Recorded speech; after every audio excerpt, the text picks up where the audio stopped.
Greetings, I am an expert in the education field, and today we will embark on a journey to understand time management. Time, as we all know, waits for no one. In the hustle and bustle of today's fast-paced world, managing your time effectively has never been more important. It's a crucial skill that transcends boundaries, impacting students striving to balance academic obligations with personal pursuits, as well as working professionals juggling myriad responsibilities. But let's be clear, time management isn't just about squeezing more tasks into your day. It's about prioritizing what truly matters, making informed decisions about how you spend your time, and cultivating a sense of balance between work and play. It's about being in control of your time rather than letting it control you. Remember, time management is not just about work, it's about creating a balanced life. Understanding time management begins with understanding the science behind it. Let's dive into the fascinating concept of time perception. This is how our brain interprets the duration or sequence of events. It's a complex process that involves various parts of the brain, including the prefrontal cortex, the basal ganglia, and the cerebellum. Our sense of time isn't like our other senses. It's more of a constructed perception, shaped by our activities, emotions, and even cultural background. For instance, when we're engrossed in a task, time seems to fly by quickly. Conversely, when we're bored or anxious, time seems to drag on endlessly. This is known as time dilation, a psychological phenomenon where our perception of time stretches or shrinks based on our emotional state. But why does this matter in time management? It's simple. If our brain's perception of time can be influenced by our emotions and activities, it means we have the power to control it. By understanding this, we can leverage our time perception to manage our time more effectively. For example, we can use the concept of time chunking, which involves breaking down tasks into manageable parts. This can help combat the feeling of time dragging when faced with a large, daunting task. Similarly, incorporating enjoyable activities into our routine can make time seem to pass more quickly, helping us stay engaged and productive. Moreover, our brain tends to remember unexpected or novel events more vividly, making those moments seem longer in retrospect. This is known as the oddball effect. By incorporating novelty into our routines, we can create the illusion of having more time. But remember, it's not just about tricking our brains into perceiving time differently. It's also about understanding our natural rhythms and working with them. Some of us are night owls while others are early birds. By aligning our tasks with our most alert and productive times, we can manage our time more effectively. In conclusion, the science of time perception is a powerful tool for time management. We're not just passive observers of time, we're active participants who can shape our perception of it. The way we perceive time greatly affects how we manage it. Let's take control and make the most of every moment. Despite our best efforts, we all make mistakes when it comes to managing our time. It's a universal truth that no one is perfect, and this includes our ability to utilize time to the fullest. One of the most common mistakes we make is multitasking. Yes, you heard it right. Contrary to popular belief, multitasking isn't always the productivity booster we think it is. While it might seem like we're getting more done, the reality is that our brains aren't wired to handle multiple tasks simultaneously. This often leads to a decrease in productivity and an increase in errors. Another common pitfall is not prioritizing tasks effectively. We often get caught up in the whirlwind of our to-do lists, and we end up focusing on less important tasks, while the most critical ones get pushed to the back burner. This leads us to spend our precious time on tasks that don't necessarily contribute to our productivity or success. Lastly, but certainly not least, is the age-old problem of procrastination. It's easy to put off tasks that we find challenging or uninteresting. However, procrastination only leads to stress, last-minute rush, and ultimately, subpar work.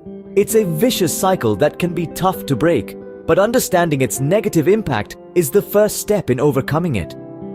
These common mistakes, multitasking, not prioritizing, and procrastination, all contribute to the mismanagement of our time. They can lead to stress, burnout, and a feeling of being overwhelmed. They can have a negative impact on our productivity, our work quality, and even our personal life. But here's the good news. Recognizing these mistakes is the first step to correcting them. By understanding how these habits can negatively affect our productivity, we can begin to take steps to improve our time management skills. Whether you're a student juggling assignments and exams, a professional balancing multiple projects, or someone simply trying to make the most out of your day, avoiding these common mistakes can make a world of difference. Avoiding these common mistakes is the first step towards effective time management. So let's take that step together, shall we? Now that we understand the common mistakes, we can explore techniques to manage our time effectively. Let's dive right into it. The first technique we'll discuss is the Eisenhower matrix. This method is named after Dwight D. Eisenhower, the 34th President of the United States, who was known for his incredible ability to prioritize tasks. The matrix is a simple 4-quadrant box that helps you decide which tasks you need to do and when. It's divided into urgent and important, important but not urgent, urgent but not important, and neither urgent nor important. By classifying the tasks into these categories, you can prioritize effectively and focus on what really matters. Next up, we have the Pomodoro technique. This time management method was developed by Francesco Cirillo in the late 1980s. The technique uses a timer to break down work into intervals, traditionally 25 minutes in length, separated by short breaks. These intervals are known as pomodoros, the plural in English of the Italian word pomodoro, which means tomato, after the tomato-shaped kitchen timer that Cirillo used as a university student. The idea is to work with the time you have, rather than against it. By working in short sprints, you can ensure your productivity levels are high and your mind is fresh. Our third technique is time blocking. This method requires you to divide your day into blocks of time. Each block is dedicated to accomplishing a specific task or group of tasks, and only those tasks. This helps to eliminate the multitasking mayhem that can be both stressful and unproductive. By dedicating specific time periods to tasks, you can focus more effectively and accomplish more. Now you might be thinking, these techniques sound great, but how can I apply them to my everyday life? Well, it's simpler than you might think. For instance, you could use the Eisenhower matrix to sort out your study tasks. Maybe you have a project that's due tomorrow, urgent and important, and a test next week, important but not urgent. You could use the Pomodoro technique to study for your test. Set a timer for 25 minutes and focus solely on studying. Then take a 5-minute break before starting another Pomodoro. And time blocking? Well, let's say you have a full day ahead. You could block off your morning for studying, the early afternoon for errands and chores, and the late afternoon for relaxation or hobbies. This way, you're not constantly switching tasks and losing focus. Remember, these are just techniques, not strict rules. Feel free to adapt them to suit your needs and make them your own. The key is to find what works best for you and to be consistent with it. By applying these techniques, you can take control of your time and increase your productivity. We've covered a lot about time management today, but this is just the tip of the iceberg. To quickly recap, we first delved into the concept of time management, its importance, and how it can positively affect our lives. We discovered that time, unlike other resources, is non-renewable, non-transferable, and non-replaceable. Therefore, making effective use of time is critical. Then, we explored the fascinating science behind time management. We learned that our brains are not designed to multitask, despite what we may think.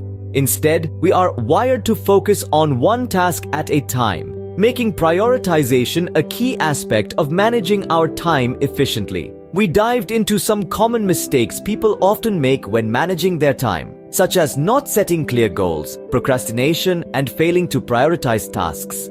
It's important to remember that we all make these mistakes. However, being aware of them is the first step towards improving our time management skills. In our journey to better manage our time, we discussed various techniques that can help. These ranged from the Eisenhower matrix for prioritizing tasks, to the Pomodoro technique for breaking work into manageable intervals and the time-blocking method for scheduling tasks. It's crucial to remember that there is no one-size-fits-all approach to time management. The best technique is the one that suits your personal style and needs. Time management is a vast topic, and there is so much more to explore. I encourage each of you to dive deeper into this subject. Find the techniques and methods that work best for you. Experiment, adjust, and refine your approach until you find what helps you make the most of your time. Remember, the key to successful time management is not doing more things, but doing more of what matters. Thank you for spending your time with me today, and I hope you found this discussion enlightening.